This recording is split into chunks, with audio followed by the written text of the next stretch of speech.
আজকাল রাজনীতি শব্দটা শুনলে মানুষের মধ্যে এক ধরনের ইমেজ তৈরি হয়। মানে ধরেন বিভিন্ন ধরনের কেমন যেন একটা পরিবেশ মানুষের মনের মধ্যে তৈরি হয়ে যায়।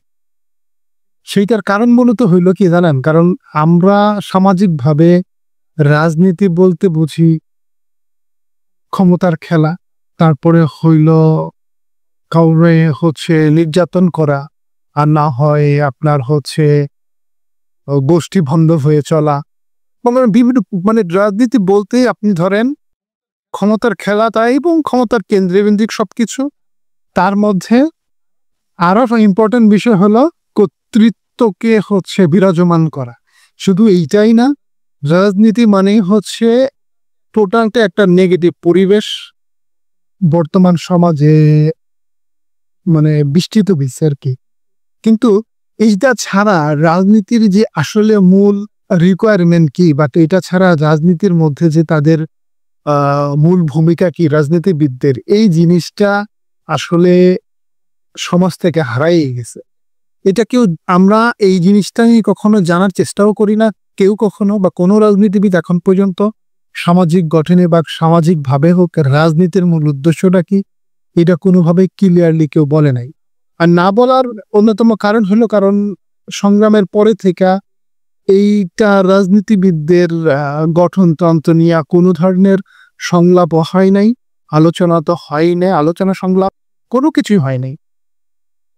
তো আজকে আপনাদেরকে যে বিষয়টা বলবো সেটা হলো যে আসলে রাজনীতির প্রত্যেকটা জিনিসের তো একটা পজিটিভ দিক আছে। তো রাজনীতির পজিটিভ দিকটা কি? কারণ আমরা তো রাজনীতি বলতেই নেগেটিভ জানি। আসলে রাজনীতির পজিটিভ দিকটা কি এবং এটা মানুষের মধ্যে, সমাজে যারা বসবাস করে তাদের মধ্যে এই রাজনীতিটা কিভাবে বিরাজমান আছে।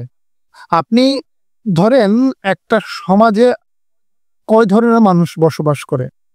মূলত একটা সমাজে আপনি দেখবেন যে টোটালি 4 ধরনের মানুষ বসবাস করে। 1 নাম্বার হলো আদর্শবাদী, 2 নাম্বার হলো বাস্তববাদী, 3 নাম্বার স্বার্থবাদী, আর 4 নাম্বার হলো উদাসীন। যে উদাসীন তার কোনো কিছুতেই ধার ধার না। আপনি এটাকে পাগলও বলতে পারেন।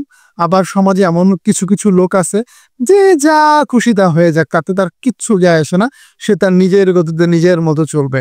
আমরা বলি না যে ও লোকটা অনেক ভালোবাসা, একদম নির্ভেজাল, কোনো ঝোড়ঝাড় ঝামেলা এরকম কোনো কিছুর মধ্যে নাই। অনেক তো ওই টাইপের, বা এরকম না। উদাসীন লোকটা সে টোটালি উদাসীন আর কি, বুঝতে পারছেন?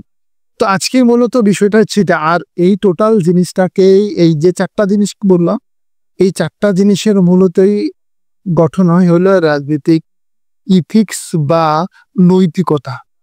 রাজনৈতিক ইথিক্স বা রাজনৈতিক নৈতিকতা, এই টোটাল জিনিসটাই হইল এই 4টা জিনিসের মধ্যেই, এই 4 ধরনের লোকজন দিয়েই আপনার এই রাজনৈতিক নৈতিকতাটার প্রকাশ পায়। রাজনৈতিক নৈতিকতা যদি না থাকে তাহলে কি হয়? এই যেমন বর্তমান বাংলাদেশের অবস্থা দেখতেছেন, এদেশ 54 বছর হয়েছে স্বাধীন হয়েছে, কিন্তু এই 54 বছরে রাজনৈতিক ইথিক্স বা নৈতিকতা তৈরি করা সম্ভব হয় নাই বিধায় আমাদের রাজনীতির মতৈক্য আছে, মতৈক্য থাকবে, বাট এত নোংরা মতৈক্য তৈরি হওয়ার কথা না। এই ইথিক্স না থাকার কারণেই আমাদের দেশে এই নোংরার মতৈক্য তৈরি হয়েছে, এই নোংরা রাজনৈতিক পরিবেশ তৈরি হয়েছে। তাইলে আসলে এই মতৈক্য বা মতামতের বিশ্লেষণ, এই সবকিছু দিয়া রাজনৈতিক যে পরিবেশ তৈরি হয় সের মধ্যে কাদের ভূমিকা কিরকম, যে সমাজ বা দেশের মধ্যে যে লোকজনগুলা থাকে তাদের ভূমিকাটা কিরকম। আমরা যদি ওই 4 ক্যাটাগরির যে মানুষের কথা একটু আগে বলে আসলাম না, এই 4টি ক্যাটাগরির মানুষকে যদি আমরা ছোট করে বিশ্লেষণ করি তাহলে আপনি খুব সহজেই অল্পতেই জানা যেতে পারবেন যে কিভাবে রাজনীতিক এবং কোন ধরনের লোকজনের দ্বারা রাজনীতির ইথিক্স বা নৈতিকতা নষ্ট হয়েছে। তো প্রথমে আমরা বলতে পারি যে আদর্শবাদী লোকজন বা যেসব আদর্শবাদী মানুষ সমাজে বসবাস করে। এই আদর্শবাদী সমাজে যারা আদর্শবাদী মানুষ, এদেরকেই মূলত হলো রাজনীতিতে আসা উচিত। কেন আসা উচিত? কারণ রাজনীতির কাজটাই হলো আদর্শমূলক কাজ। একটু আগে বলছিলাম যে পলিটিক্যাল ইথিক্স, নৈতিকতা, কিন্তু আপনি যাদের মধ্যে নৈতিক জিনিসটা আছে, যারা হলো মানে আপনার বলে পজিটিভ মাইন্ড, যারা হলো আদর্শিক দিক দিয়ে মানে তাদের চারিত্রিক বা আদর্শিক দিক দিয়ে তারা যারা অনেক গঠনতান্ত্রিক দিক দিয়ে যাদের সামাজিক মূল্যবোধ বেশি, এই ধরনের লোকজন মূলত রাজনীতিতে আসা উচিত। আর এরা রাজনীতিতে আসলে এরা কি কি চিন্তা করে, সেটা হলো এরা সব সময় সমাজে মানুষের কিভাবে কল্যাণ হবে, কিভাবে মানুষের সামাজিক উন্নয়ন করা যায়, শিক্ষা ব্যবস্থা কিভাবে করা যায়, আমার সার্বিক জিনিসটা হলো মানব কল্যাণে যত ধরনের কাজ করা উচিত বা করা যায়, এদের এই ধরনের লোকগুলো সবসময় এগুলো চিন্তা করতে থাকে। যার কারণে এই লোকগুলাই রাজনীতিতে আসা উচিত।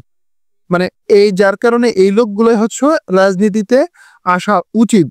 কিন্তু এখন কি হয়? এখন যেটা হয় হলো, আপনি এখন রাজনীতির মাঠে এই আদর্শবাদী লোকগুলোকে আপনি পাবেন না। এই আদর্শবাদী লোকগুলো রাজনীতির মাঠে নাই, এরা আসে না। কারণ আসে না কেন? ওইখানে আরেকটা গোষ্ঠী অলরেডি রাজত্ব কায়েম করে ফেলছে, যার কারণে ওদের কাছে এই লোকগুলা মানে ওদের সান্নিধ্যে এই লোকগুলো আসতে চায় না। এবং আরেকটা কথা বলে রাখি, এই আদর্শবাদী লোকজন কিন্তু সমাজে আপনি বেশি পাবেন না। আপনি একটা সমাজে যদি 10,000 লোক বসবাস করেন, ওইখানে সর্বোচ্চ 10 থেকে 20টা লোক আপনি আদর্শবাদী লোক পেতে পারেন, বাট এর থেকে বেশি পাবেন না। হ্যাঁ পাবেন, বাট মানে রাজনীতির করার জন্য যেসব আদর্শবাদী লোকজন দরকার, আমি ওদের কথা বলছি। বহুত আদর্শবাদী লোকজন আছে, আপনি উদাসীন লোকের মধ্যেও দেখবেন আপনি আদর্শবাদী লোকজন আছে, কিন্তু ওরা রাজনীতিতে আসতে চায় না। এটা হচ্ছে মূল ফ্যাক্ট। এবং এই ক্রাইসিসের কারণেই রাজনীতির পটভূমিটা আজকে ক্রমান্বয়ে দিনকে দিন খারাপের দিকে যাইতেছে। এবং রাজনীতির মতো একটা মহৎ কাজটাকে এতটাই ন্যারো ছোট জায়গায় নিয়ে আসা হয়েছে যে যার কারণে এখন মানুষ আর রাজনীতির পটভূমি নিয়ে মানে কথা বলতে চায় না। রাজনীতি থেকে মানুষ দূরে চলে যেতে চায়। রাজনীতি বলতে মানুষ এখন বলছে মারামারি, হানাহানি, ঘুষ,